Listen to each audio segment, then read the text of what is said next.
अस्सलामुअलैकुम दोस्तों, मैं हूं उमैस मुनीर। आप देख रहे हैं हमारा यूट्यूब चैनल। नाज़रीन इकराम, अफगानिस्तान ने एक बार फिर अपनी रीत बरकरार रखते हुए दौरान बातचीत, दौरान मुज़ाकरात पाकिस्तान के ऊपर हमला किया है और अब की बार एक क्वाडकॉप्टर ड्रोन का इस्तेमाल किया गया है, जिसके नतीजे में पाकिस्तान की अफवाज के एक जवान की शहादत भी इस वक्त रिपोर्ट हो रही है। लेकिन इसी के साथ जो पाक फौज है उन्होंने एक बहुत बड़ा ऐलान कर दिया है और बता दिया गया है कि कैसे पाकिस्तान की अफवाज ने अफगानिस्तान के अंदर घुस के वहां पे हाफिज गुल बहादुर ग्रुप को निशाना बनाया। ये वही ग्रुप है जो कि पाकिस्तान के अंदर शुमाली वजीरिस्तान के जो दहशतगर्दाना वाकयात हैं उनके अंदर मुलविस था और जिसके नतीजे में पाकिस्तान की जो खातीन हैं और बच्चे हैं, मासूम बच्चे हैं, उनकी शहादतें हुई थी। लेकिन अब उनका बदला ले लिया गया है और उन कमांडर्स को, अहम तरीन कमांडर्स को जो कि इस सारे ग्रुप के सरगना हैं, उनको हलाक करके उनकी तफसीलात भी पाक फौज की जानिब से जारी कर दी गई हैं, जो कि आज की वीडियो में आपके सामने रखेंगे और आपको बताएंगे कि किस तरह से अब जो मुज़ाकरात है उसका पहला दौर मुकम्मल हो चुका है।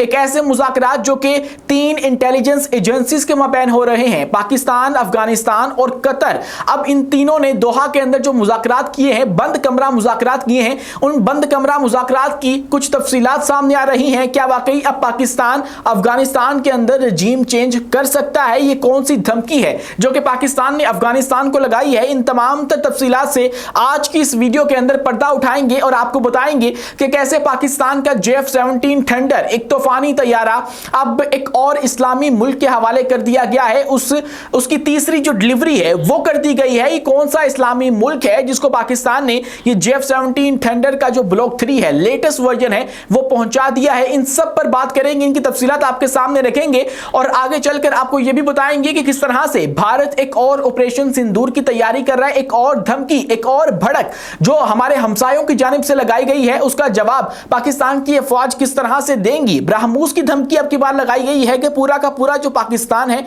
वो ब्रह्मोस के निशाने के ऊपर है या फिर उसकी रेंज के अंदर आ चुका है। इन सब चीजों के ऊपर गुफ्तगू करेंगे, लेकिन इस सबसे पहले हमारी आपसे 10 गुजारिश है कि इस चैनल को लाइक कीजिए, सब्सक्राइब कीजिए और बेल आइकन को लाजमी दबा दीजिए ताकि हर नई आने वाली वीडियो आप तक बर वक्त पहुंच सके। दोस्तों, पाकिस्तान ने अफगानिस्तान को जवाब दिया और मुंह तोड़ जवाब दिया। ऐसा मुंह तोड़ जवाब दिया कि जिसके बाद अफगानिस्तान मजबूर हो गया पाकिस्तान के साथ मुज़ाकरात करने पे और अब ये मुज़ाकरात हो रहे हैं और कतर दोहा के अंदर इसका पहला दौर मुकम्मल हो चुका है। पहले दौर के अंदर पाकिस्तान की जानिब से हमारे जो वजीर दिफा हैं ख्वाजा आसिफ और पाकिस्तान की जो इंटेलिजेंस एजेंसी है उसके चीफ ने शिरकत की और वहां से भी जो अब्दुल हक वासिक हैं और उनके मुल्ला याकूब हैं, उन्होंने उसके अंदर शिरकत फरमाई और उसके बाद जो कतरी इंटेलिजेंस एजेंसी है उसने ही ये तमाम तर मुज़ाकरात जो है वो करवाए हैं। तो इसका मतलब ये है कि तीनों जो इंटेलिजेंस एजेंसीज हैं वो इसके अंदर शरीक हो रही हैं। पाकिस्तान की जो इंटेलिजेंस एजेंसी है वो क्या करेगी? वो बताएगी कि भाई आप लोगों के ठिकाने यहां पर मौजूद हैं और यहां से ऑपरेट होकर आप लोग पाकिस्तान के खिलाफ ये तमाम तर कार्रवाइयां करते हो और हो सकता है कि पाकिस्तान इन मुज़ाकरात के अंदर अपनी जो सबूत है वो भी पेश करे। लेकिन ये बंद कमरा मुज़ाकरात थे, इसका पहला दौर आज मुकम्मल हो गया और अब इसका दूसरा दौर जो है वो इतवार के रोज होगा। लेकिन पहले दौर के अंदर क्या हुआ है उसके मुतालिक कुछ अहम तफसीलात हैं जो कि एक अफगानी सहाफी की जानिब से सामने लाई गई हैं और जिनका नाम नातिक मलिक ज़ादा है। अब वो क्या कहते हैं, उन्होंने बड़ी ही जो एक अलार्मिंग सूरत हाल है वो बताई है और बताया है कि किस तरह से पाकिस्तान ने अफगानिस्तान को एक धमकी लगाई है और किस तरह से ये एक जिल्लत अमेज पैगाम साबित हुआ है। तमाम तर जो मुज़ाकरात थे दोहा के अंदर वो अफगानिस्तान के लिए एक जिल्लत अमेज वाकया था जो कि रूनुमा हो चुका है। क्या लिखा गया है जरा वो सुन लीजिए। दोहा में पाकिस्तान और तालिबान के दरमियान होने वाली मुलाकात दरअसल तालिबान के लिए पाकिस्तान की जानिब से एक सोचा समझा जिल्लत अमेज पैगाम साबित हुई है। ज़राए के मुताबिक मुज़ाकरात के दौरान पाकिस्तान की ISI के सरबराह ने तालिबान के वजीर दिफा मुल्ला याकूब से सख्त लहजे में कहा कि हमने तुम्हारे वालिद को लीडर बनाया, जब वो कराची में फोत हुए तो हमने 4 साल तक उनके नाम पर तुम्हारी जंग भी लीड की, यानी कि उसको हमने लड़ा और उसको चलाया। तुम सिर्फ 12 साल के थे जब कराची आए और 38 साल की उम्र में हमने तुम्हें वजीर दिफा बनाया, तो तुम इतने नाशुक्रे क्यों हो, यानी कि why you are so ungrateful. इसके बाद उसी सहाफी ने यह भी लिखा है कि ये जुमले दरअसल पाकिस्तान की तरफ से तालिबान को उनके वजूद की याद दहानी थे कि किसने उन्हें बनाया और अब भी उनके धागे कहां से हिलाए जाते हैं और उनकी स्ट्रिंग्स को कहां से पुल किया जाता है। अब इनका जो तबसरा है वो तो बड़ा ही मानी खेज है, इसके ऊपर डिबेट हो सकती है। ये कहा जा सकता है कि पाकिस्तान ने आखिर इनको कैसे बनाया या फिर पाकिस्तान का सब के अंदर क्या किरदार है, लेकिन मुबैना तौर पर इसके अंदर जो गुफ्तगू हो रही है उसके पीछे एक मुल्ला उमर है जो कि मुल्ला याकूब के वालिद हैं और वो पाकिस्तान के अंदर वफात पा गए थे और ये उनका तस्करा करके मुबैना तौर पे रिपोर्टेडली बताया जा रहा है कि उनका जिक्र करके पाकिस्तान ने जो अफगानिस्तान है उसको उसकी औकात याद दिलाने की जो कोशिश है वो की है कि किस तरह से हमने तुम्हें माजी में सपोर्ट किया और उसके बदले में तुमने क्या किया, आज हमारे सामने आकर बैठकर हमें ही आंखें दिखा रहे हो। तो इस तरह का तासुर देने की पाकिस्तान ने उनको कोशिश की है। पाकिस्तान का जो मुतालबा है और पाकिस्तान की जो डिमांड्स हैं वो बहुत सादा सी है और बहुत क्लियर है कि आप लोगों की सरजमी जो है वो इस्तेमाल नहीं होनी चाहिए, लेकिन ये सिंपल सी जो डिमांड है उसको ये सब नहीं किया जा रहा, उसको कंसीडर नहीं किया जा रहा। तो पाकिस्तान फिर इस अपॉर्चुनिटी को जो है वो इस्तेमाल करेगा और पाकिस्तान इसको इस्तेमाल करके अपने तमाम तर जो पुराने बदले हैं, अपने जवानों के बदले हैं, वो सारे के सारे चुकता करता चला जाएगा और इसका मुकाबला जो अफगानिस्तान है वो नहीं कर पाएगा। लेकिन यहां पर एक बार फिर से मुनाफकत की गई है। कहा यह गया था कि जब तक ये मुज़ाकरात चलते रहेंगे तब तक कोई भी हमला दोनों जानिब से नहीं किया जाएगा और यहां तक कि अफगानिस्तान की जो फोर्सेस हैं उनकी जानिब से यह भी कहा गया कि ये मुज़ाकरात जब तक चल रहे हैं हम लोग पाकिस्तान का जवाब नहीं देंगे, क्योंकि पाकिस्तान ने पख्तीका के अंदर गुज़श्ता रात हमले किए हैं और उसका ऑफिशियल जो ऐलान है वो भी कर दिया गया है पाकिस्तान की अफवाज की जानिब से और ये वाज़ेह तौर पे बता दिया गया है कि पाकिस्तान ने कहां पर किसको क्यों कर कैसे निशाना बनाया। और वो खबर क्या है वो भी सुन लीजिए। तारीख है 17 अक्टूबर की रात जब पाकिस्तान ने पख्तीका सूबे जो अफगानिस्तान का एक अहम तरीन सूबा है और ये पाकिस्तान के कुर्रम वाले इलाके के साथ मिलता है, वहां से बॉर्डर ये शेयर करते हैं। वहां पर माजी में भी हमारे बहुत से महाज खुल चुके हैं, वहां पर लड़ाइयां हो चुकी हैं। एक बार फिर पाकिस्तान ने यहां पर ही निशाना बनाया क्योंकि पाकिस्तान को इस बात का इल्म था कि यहां पे हाफिज गुल बहादुर ग्रुप जो तालिबान का है वो छुपा हुआ है, वहां पे इनके ठिकाने हैं। तो पाकिस्तान ने उसको निशाना बनाया और हमारी जो इंटेलिजेंस इतलात हैं उसके ऊपर मबनी जो टारगेटेड स्ट्राइक्स हैं वो की गई हैं और 70 से ज़ायद जो खारजी हैं जिनको पाक अफवाज खारजी कहती है उनको हलाक कर दिया गया है, मौसर अंदाज में उनको हलाक किया गया है। ये कहा जा रहा है पाकिस्तान की अफवाज की जानिब से। जो सिक्योरिटी ज़राए हैं वो इस वक्त ये बता रहे हैं निशाना बनाए गए ठिकाने अफगानिस्तान में मौजूद थे। कार्रवाई पाकिस्तान के खिलाफ सरगर्म दहशतगर्दों के खिलाफ की गई है और गुल बहादुर ग्रुप के बारे में बताया जा रहा है कि उनके कुछ अहम तरीन जो कमांडर्स हैं उनको भी हलाक कर दिया गया है। ये वही कमांडर्स और ये वही ग्रुप है जो कि खादी शुमाली वजीरिस्तान में बारूद से भरी गाड़ी के हमले के अंदर मुलविस था और हमले में 3 खातीन और 2 बच्चे, 1 जवान शहीद हुआ था। यह हमला गुल बहादुर ग्रुप ने ही किया था और अब उसका बदला पाकिस्तान की जो अफवाज है उन्होंने ले लिया है। अब इसके अंदर जो हलाक हुए हैं उनके नाम बाकायदा जो है वो जारी कर दिए गए हैं, जिसके अंदर सबसे पहले फरमान उर्फुल्ला करामा, सदीकुल्ला दावड़, गाजी मुदाखेल, मकरब, किस्मतुल्ला, गुलाब उर्फ देवाना जो कि इनका अहम तरीन सरगना था वो भी हलाक कर दिया गया है। उसके बाद आदिल फजलुर रहमान गुल बहादुर ग्रुप का एक करीबी रिश्तेदार भी इसके अंदर मारा गया है। तो यूं तफसीलात जो है वो भी जारी कर दी गई हैं, लेकिन इसी के साथ अभी जो दूसरा राउंड है वो होना बाकी है और जो कि कल के रोज होगा और उसके बाद ही कुछ हतमी जो राय है वो इस हवाले से दी जा सकेगी, क्योंकि आज हमारे फील्ड मार्शल ने भी एक बहुत ही दबंग किस्म का ऐलान कर दिया और बता दिया गया अफगानिस्तान को एड्रेस करके कि अगर आप लोगों की प्रॉक्सीज जो है वो इसी तरह बेलगाम घूमती रही तो फिर उनका हम लोग क्या हशर करने जा रहे हैं। और ये वाज़ेह पॉलिसी थी पाकिस्तान की। मतलब जब सिपा सलार बोलता है तो वो एक पॉलिसी होती है पाक अफवाज की या किसी भी अफवाज की, जब कोई आर्मी चीफ उनकी बात कर रहा होता है तो वो एक ऑफिशियल अनाउंसमेंट ही होती है। तो ये एक तरह से पाकिस्तान की जो अफवाज है उन्होंने अनाउंसमेंट कर दी है कि हम लोग जो हमारे दुश्मन हैं उनके साथ क्या करने जा रहे हैं, खा वो मशरिक में हो खा वो मगरिब के अंदर हो, दोनों तरफ से पाकिस्तान के ऊपर इस वक्त जो दुश्मन है वो हमले की तैयारी कर रहे हैं। तो उनका क्या हशर होगा ये तो बता दिया गया है। लेकिन दौरान मुज़ाकरात दोस्तों एक हमला हुआ और ये क्वाडकॉप्टर का एक हमला बताया जा रहा है, एक ड्रोन जो कि बाजोड़ के इलाके के अंदर देखा गया है। खबर सुन लीजिए। वाकया बाजोड़ के इलाके में पेश आया जो पाक अफगान सरहद के बिल्कुल करीब वाक़े है। अफगान इलाके से क्वाडकॉप्टर ड्रोन के जरिए हमला किया गया है। हमला उस वक्त हुआ है जब पाकिस्तानी हुकाम और अफगान तालिबान के दरमियान मुज़ाकरात जारी थे और इसके नतीजे में पाकिस्तान का एक जवान शहीद हुआ है और एक जवान जो है वो जख्मी हो चुका है। लेकिन इस तरह के हमले जो है वो रोकने का हुक्म दिया गया था। मतलब आलमी कवानीन है जिसके मुताबिक जब मुज़ाकरात हो रहे हों, जब सीज फायर अनाउंस हो चुका हो तो तब आपने हमले नहीं करने होते। और इस तरह की जब छोटी मोटी शरारतें होती हैं तो ये एक बड़ी जंग का पेशखेमा साबित हो जाया करती हैं। आपने इजराइल और फलस्तीन वाले मामले के अंदर देखा कि जब मुज़ाकरात हो रहे होते थे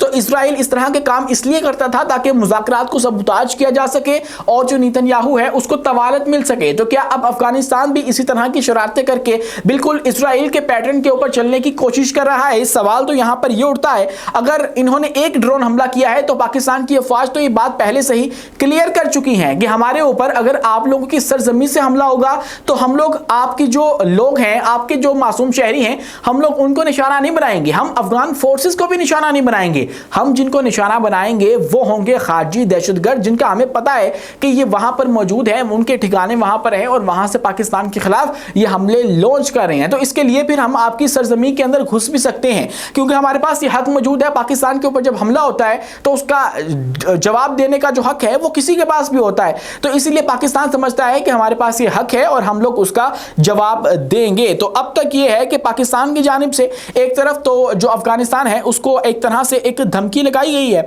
और यह बता दिया गया है कि आप लोगों को अगर हम लोग बना रहे हैं तो आप लोगों को हम लोग हटा भी सकते हैं। इस तरह का रवैया रिपोर्टेडली बताया जा रहा है। अभी तक इसकी तस्दीक जो है वो नहीं हो सकी है और मुझे लगता भी नहीं है कि इसकी तस्दीक जो है वो पाकिस्तान की अफवाज की जानिब से आएगी और ये बताया जाएगा कि बंद कमरा मुज़ाकरात के अंदर क्या कुछ हुआ था। क्या यही बातें हुई थी जो कि इस वक्त अफगानी सहाफ़ी की जानिब से रिपोर्ट की जा रही हैं या इससे मामला कुछ मुख्तलिफ था। लेकिन आज पाकिस्तान की जो मिलिट्री अकेडमी है वहां से पाकिस्तान के फील्ड मार्शल ने एक गुफ्तगू फरमाई है और उस गुफ्तगू के अंदर बहुत ही अहम तरीन जो पॉइंट्स हैं वो उठा दिए गए हैं, जिसके अंदर सबसे पहले देखिए कि सबसे पहले कहा गया कि हम आपकी जो बयानबाजी है उससे कभी भी खौफजदा नहीं होंगे। बेसिकली ये जो भारत है उसके कुछ आला अस्करी हुकाम है उनके लिए कहा गया जो कि पाकिस्तान के ऊपर हर्जा सराई कर रहे थे और पाकिस्तान के खिलाफ बयान पे बयान देते चले जा रहे थे। उनको वाज़ेह तौर पे बता दिया गया है कि जंग में हमारे हथियार ज्यादा नुकसानदेह साबित होते हैं, भारत की जुग्राफियाई वुसअत का मनगढ़ंत हिफाजती तसव्वुर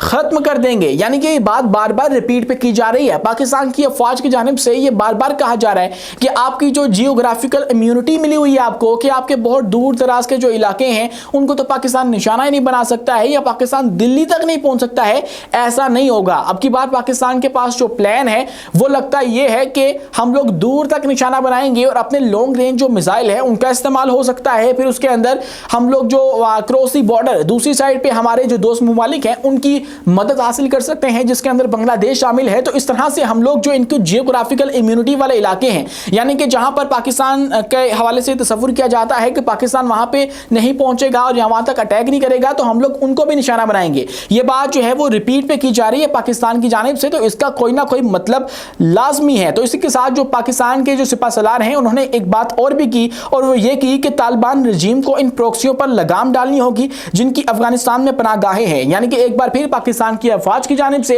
एक रजीम का वर्ड इस्तेमाल किया गया है। रजीम और एक गवर्नमेंट का या हुकूमत का फर्क ये होता है कि रजीम के अंदर जो लेजिटिमेसी है वो स्टेक के ऊपर होती है और गवर्नमेंट के अंदर जो लेजिटिमेसी वाला फैक्टर है वो ज़्यादा आ जाता है। तो इसीलिए अब लगता यह है कि पाकिस्तान की जो अफवाज हैं वो तालिबान की हुकूमत से खुश नहीं है और इस तरह का कोई भी जो काम है वो हमें देखने को मिल सकता है। रिपोर्टेडली या तमाम तर आप लोग अगर कलाबे मिला लें, आप तमाम तर डॉट मैच कर लें, तो आपको इस तरह का एक तासुर मिलता है कि पाकिस्तान की जो रियासत है वो इस वक्त डिनायल स्टेट में है अफगानिस्तान की जो मौजूदा सूरत हाल है या उनकी जो मौजूदा गवर्नमेंट है उससे, कि हम लोग आपकी गवर्नमेंट को नहीं मानते हैं, आपको उनके नुमाइंदे नहीं मानते हैं। ये हमारी फॉरेन ऑफिस की जानिब से भी तासुर दे दिया गया हुआ है। इसी के साथ दोस्तों जो राजनाथ सिंह हैं वो ये कह रहे हैं कि पाकिस्तान का हर इंच ब्रह्मोस मिसाइल की रेंज में है। भारतीय वज़ीर दिफा राजनाथ सिंह ने एक बार फिर से धमकी लगाई है और कहा गया है कि पाकिस्तान का हर इंच ब्रह्मोस मिसाइल की रेंज में आता है और जो कुछ ऑपरेशन सिंदूर के दौरान हुआ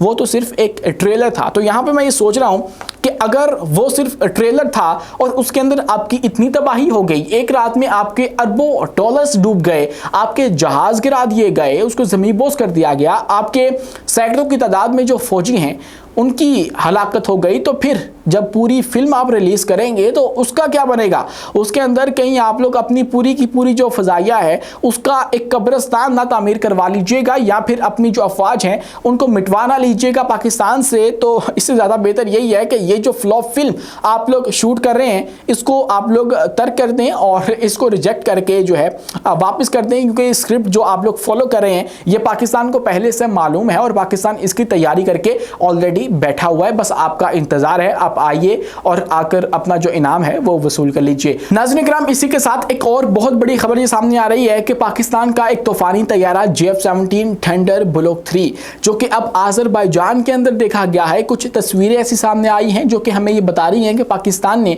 एक और डिलीवरी पाकिस्तान के अपने तैयार करदा JF-17 थंडर ब्लॉक 3 की कर दी है और ये कोई चौथा मुल्क हो जाएगा जिसके पास ये JF-17 थंडर ब्लॉक 3 होगा। इससे पहले पाकिस्तान नाइजीरिया को दे चुका है, इससे पहले म्यांमार को दिए जा चुके हैं, इराक के साथ बातचीत चल रही है और आज़रबाईजान के पास भी अब ये मौजूद हैं। और ये वाज़ेह तौर पे पहली तस्वीर जो है वो सामने आई है जिसके अंदर आप देख सकते हैं कि आज़रबाईजान की जो एयरफोर्स है उसका एक स्टिकर लगा हुआ है, उसके जो निशानात हैं उस जहाज के ऊपर लगे हुए हैं और 3 की तादाद में ये यूनिट इस वक्त खड़े हुए हैं आज़रबाईजान के अंदर। आज़रबाईजान हमारा एक बहुत बड़ा डिफेंस पार्टनर है, पाकिस्तान के साथ वो दीगर जो डिफेंस प्रोजेक्ट्स हैं उसके अंदर हिस्सेदार भी है, जैसे कान प्रोजेक्ट हो गया, कान तैयारा 5th जनरेशन फाइटर जेट, तुर्की आज़रबाईजान और पाकिस्तान का मुश्तरका एक प्रोजेक्ट है, उसके अंदर भी ये तमाम तर ममालिक साथ हैं। और एक ये साउथ एशियन कंट्री है, यूरोप का भी हिस्सा माना जाता है और ये उसके मिडवे के अंदर है। तो इस तरह से पाकिस्तान ने अपनी एक और डिलीवरी और एक और संग मील जो है वो अबूर कर लिया है और ये हमारी एविएशन के लिए एक बहुत अच्छी खबर है क्योंकि इससे हम बहुत सारा रेवेन्यू भी जनरेट कर सकते हैं। $4.1 बिलियन की ये डील मुमकिन तौर पे है जिसके अंदर 40 के करीब हमने जो अपने 4.5 जनरेशन फाइटर जेट देने हैं आज़रबाईजान को और उसने हमसे ख़रीदने हैं और उसके बदले में हमें ये जो रेवेन्यू है वो मिलेगा या फिर हम जो है वो इतने में ये डील कर रहे हैं। तो इसलिए पाकिस्तान की जो एयरफोर्स है और पाकिस्तान के जो एरोनॉटिकल कॉम्प्लेक्स है उसके लिए एक बहुत ही अच्छी खबर ये सामने आ रही है और ये मुबारकबाद है पाकिस्तान के लिए और पाकिस्तान के इस तूफ़ानी तैयारे के लिए कि अब ये एक और मुल्क तक पहुंच चुका है और इसकी डिमांड पूरी दुनिया के अंदर बढ़ती चली जा रही है। आज के लिए इतना ही। अपने मेज़बान उमैस मुनीर को दीजिए इजाज़त, मिलते हैं अगली वीडियो में किसी नई मालूमात के साथ। शुक्रिया, अल्लाह हाफिज़।